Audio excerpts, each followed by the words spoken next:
Hello everyone, welcome to sleepy classes. And आज हम पढ़ेंगे बहुत ही interesting topic that is programmed cell death. Okay, so cell अपने आप को खुद किल करता है। Okay, and it is programmed. अब ये क्या प्रोसेस होती है, क्यों होती है हमारी बॉडी में, एंड क्यों ये इम्पॉर्टेंट होती है, सो इसके बारे में आज हम पूरा पढ़ेंगे। So let's get into the lecture. So सबसे पहला तो इस प्रोग्राम्ड सेल डेथ का जो है वो एक नाम है, दैट इज़ एपोप्टोसिस। ठीक है, एपोप्टोसिस मीन्स जो सेल है वो क्या करता है, अपने आप ही खुद को क्या कर देता है, डिस्ट्रक्ट कर लेता है। ठीक है, अपने आप को खुद ही जो है वो मार देता है। ठीक है, अब एपोप्टोसिस जो होती है, सेल डेथ जो होती है हमारी बॉडी में, दो तरीके से होती है। एक तो क्या होता है, जो एकदम प्रोग्राम्ड सेल डेथ होती है जिसे हम एपोप्टोसिस बोलते हैं, एंड दूसरी जो एकदम अनकंट्रोल्ड डेथ होती है सेल्स की। ठीक है, उसमें बॉडी क्या है वो देखती नहीं कि सेल अच्छा है बुरा है। ठीक है, वो बस किल करती जाती और वो अनकंट्रोल्ड डेथ होती है, दैट इज कॉल्ड नेक्रोसिस। सो ये दो डिफरेंट टर्म्स हैं, एक एपोप्टोसिस एंड एक नेक्रोसिस। आपने याद रखना है, जो अनकंट्रोल्ड डेथ होती है उसे नेक्रोसिस बोलते हैं, एंड जो प्रोग्राम्ड सेल डेथ होती है उसे एपोप्टोसिस बोलते हैं। एपोप्टोसिस जो है वो क्या है, एक बायोलॉजिकल प्रोसेस है जो जितने भी हमारे मल्टी सेल्यूलर ऑर्गेनिजम्स हैं, चाहे प्लांट्स हैं चाहे एनिमल्स हैं, सब में जो है ये प्रोसेस जो है वो होती ही होती है।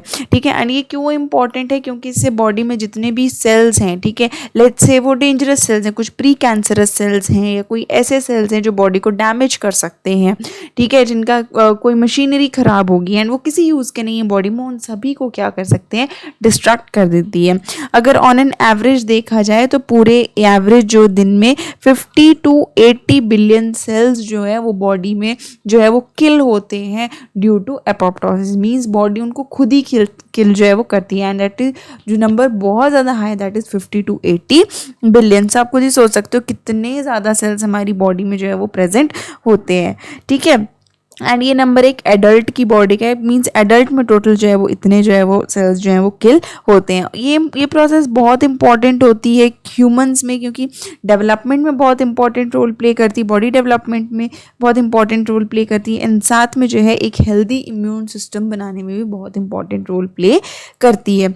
जो एपोप्टोसिस होती है वो ऑलमोस्ट सभी वर्टिब्रेट्स में होती है। ठीक है, जिनके पास क्या होते हैं, फिंगर्स होते हैं एंड टोज होते हैं। ठीक है, जिनके पास भी फिंगर्स एंड टोज होंगे उन सभी में एपोप्टोसिस होगी। अगर एपोप्टोसिस नहीं होगी तो फिंगर्स एंड टोज क्या हो जाएंगे, उनमें जॉइंट आ जाते हैं। ठीक है, जॉइंट फिंगर्स एंड टोज होते हैं। यूजुअली हमारी फिंगर्स एंड टोज क्या होते हैं, उनके बीच में गैप होता है, लेकिन अगर एपोप्टोसिस नहीं होगी तो कोई गैप नहीं रहेगा, वो इस तरीके से एकदम जॉइंट हो जाएगा। ठीक है, सो एपोप्टोसिस इसलिए बहुत इंपॉर्टेंट है। अब एपोप्टोसिस जो होती है वो दो तरीके से हो सकती है, दो पाथवेज हैं, एक है इसका इंट्रिंसिक पाथवे एंड एक है इसका एक्सट्रिंसिक पाथवे।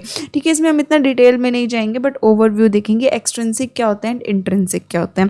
एक्सट्रिंसिक का मतलब क्या होता है, आउटसाइड। ठीक है, सो मीन्स इसमें जितने भी आउटसाइड फैक्टर्स हैं, लेट्स से कोई डेथ लाइगेंड है, ठीक है, वो क्या है, इन रिसेप्टर से क्या कर रहा है, बाइंड कर रहा है। जैसे वो इस रिसेप्टर से बाइंड करेगा, यहाँ पे कुछ प्रोसेसेस होंगी एंड वो क्या बनाता है, एक प्रोटीन टाइप स्ट्रक्चर है, उसको हम कैस्पेस बोलते हैं, वो बनाता है एंड अल्टीमेटली वो एक सिग्नल जनरेट करता है कि ठीक है, इस सेल में अब एपोप्टोसिस जो है वो होने का टाइम आ गया। तो जैसे ही सेल की मेम्ब्रेन पे क्या हुआ, ये डेथ लाइगेंड बाइंड करेगा, ये कैस्पेस बना देगा एंड उसके बाद क्या होगा, एपोप्टोसिस हो जाएगी। ये प्रोसेस बहुत सिंपल लग रही है, बट एक्चुअल में इतनी सिंपल नहीं होती, इसमें बहुत सारे कॉम्प्लिकेटेड स्टेप्स होते हैं, बट हम अभी सिर्फ ओवरव्यू देखेंगे इसका।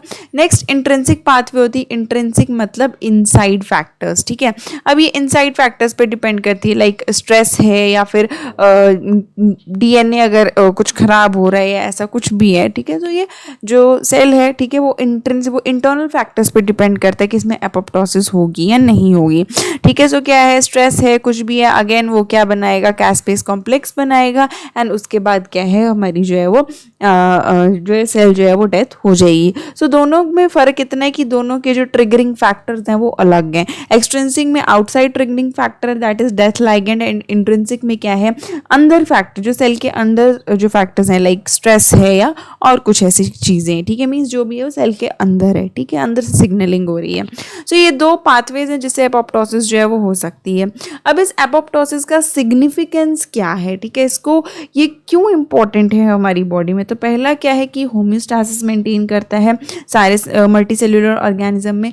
दूसरा बहुत इंपॉर्टेंट रोल है प्रॉपर बॉडी साइज मेंटेन करने का, ठीक है, क्योंकि अगर क्या है सेल क्या है कंटिन्यूसली ग्रो करते रहे तो बॉडी साइज मेंटेन ही नहीं होगा तो वो ग्रोथ जो है वो होती जाएगी, ठीक है।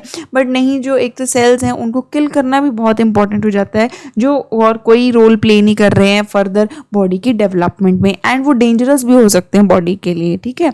जो प्रॉपर बॉडी साइज मेंटेन करने में बहुत इंपॉर्टेंट रोल प्ले करता है। नेक्स्ट जो कॉन्स्टेंसी ऑफ सेल नंबर है, ठीक है, एक प्रॉपर सेल नंबर मेंटेन करना बॉडी में, क्योंकि अगर सेल जो है वो क्या है ज़्यादा नंबर में हो जाते हैं बॉडी में तो it can ultimately form tumour, ठीक है, वो एक ट्यूमर बना देता है and it is sort of cancer, फिर वो चल के कोई और डिजीज़ जो है वो बना सकता है। एंड वो सेल्स ज़रूरी नहीं है सारे हेल्दी ही होंगे, ठीक है। तो जो भी वीक सेल्स होते हैं या प्री कैंसरस सेल्स होते हैं या इन्फेक्टेड सेल्स होते हैं और एपोप्टोसिस के थ्रू वो क्या हो जाते हैं, किल हो जाते हैं, ठीक है। एंड बॉडी के वो एक हेल्दी बॉडी की डेवलपमेंट में वो बहुत इंपॉर्टेंट रोल प्ले करता है। Next elimination of unwanted body cells, body को जो सेल्स नहीं चाहिए वो एलिमिनेट हो जाते हैं। नेक्स्ट आता है डेंजरस टी लिम्फोसाइट्स। अब टी लिम्फोसाइट्स क्या होते हैं, T lymphocytes are the type of WBCs। इनका मेन रोल क्या होता है, लिम्फोसाइट्स का बेसिकली जो रोल होता है वो होता है मेमोरी में, ठीक है। लेट्स से किसी कोई चीज जैसे चिकन पॉक्स है वो हमें हुआ है तो दोबारा हमें वो नहीं होता है लाइफ टाइम में, क्यों, क्योंकि एंटीबॉडी उसकी ऑलरेडी हमारी जो बॉडी में बनी हुई है, ठीक है।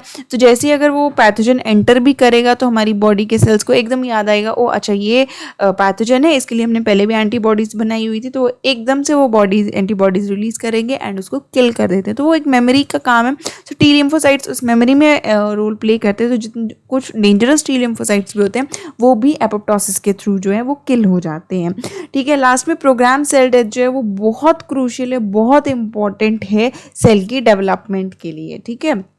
अब इसका रोल क्या क्या होता है, ह्यूमन बॉडी में बहुत इंपॉर्टेंट रोल प्ले करती है, ठीक है। वो रोल क्या है, पहला तो कि फिंगर सेपरेशन, ठीक है, जब भी फीटस डेवलप होता है, ठीक है, जब भी कोई भी बेबी है, ठीक है, वो मदर के अंदर जब भी वो जो है वो बड़ा हो रहा है, उसकी ऑर्गन डेवलपमेंट हो रही है, लिम्ब डेवलपमेंट हो रही है, तो वो हमारे फिंगर्स बनती हैं, ठीक है। जो फिंगर्स हैं वो इस तरीके से गैप्स उसमें बन रहे हैं, ठीक है। अगर वो गैप्स अगर नहीं आएंगे, ठीक है, ये गैप्स जो है ये गैप्स किस वजह से आते हैं, एपोप्टोसिस के थ्रू ही आते हैं। अगर एपोप्टोसिस नहीं होगी तो एकदम जॉइंट फिंगर्स जो हैं वो बन जाएंगी, ठीक है। सो इसमें बहुत इंपॉर्टेंट रोल प्ले करता है।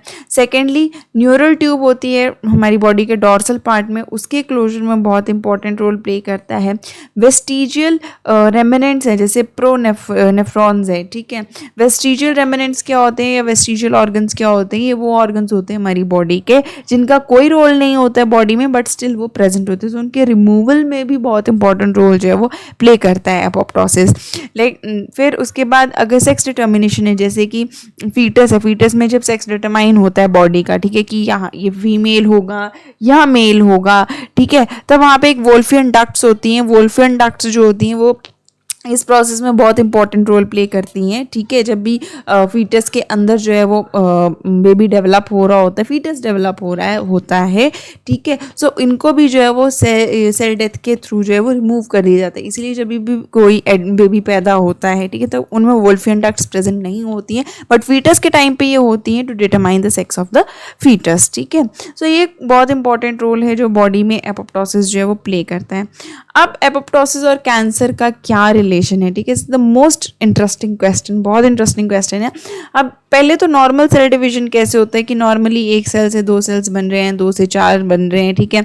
हेल्दी सेल्स जो होते हैं वो अपने आप को डिवाइड करते रहते हैं। कोई सेल डैमेज है जो रिपेयर नहीं हो पा रहा है तो वो क्या है, एपोप्टोसिस होगी, मीन सेल्स अपने आप को खुद ही मार लेगा, ठीक है, सुसाइड कर लेगा, तो वो सेल रिमूव हो गया, ठीक है। ये नॉर्मल सेल डिवीजन है। कैंसरस सेल डिवीजन कैसे होती है कि ठीक है ये सेल ग्रो कर गया, अब यहाँ पर ये सेल है, ये डिफेक्टेड सेल है, ये रिपेयर नहीं हो सकता, लेकिन ये फिर भी अपने आप को किल नहीं करेगा। ये क्या करता है, अपने आप को अनकंट्रोल डिवीजन है, ये अपने आप को क्या करेगा, डिवाइड करता रहेगा एंड अल्टीमेटली यहाँ पे क्या है, बॉडी में क्या बन जाती है, ट्यूमर फॉर्मेशन हो जाती है and it leads to cancer, ये क्या है, कैंसर बन जाता है। तो कैंसर सेल्स में क्या होती हैं, ये इनमें जो है वो एपोप्टोसिस नहीं होती है, प्रोग्राम सेल डेथ नहीं होती है, ठीक है। And it is very very dangerous, ठीक है। सो ये इनका इसका एपोप्टोसिस और कैंसर का जो है वो ये रिलेशन, इसलिए एपोप्टोसिस जो है वो बॉडी में बहुत ज़्यादा इम्पॉर्टेंट है। ओके, एक हेल्दी चेक मेंटेन करके रखता है सेल्स का, कि सेल जो है वो बॉडी में होना चाहिए या नहीं होना चाहिए।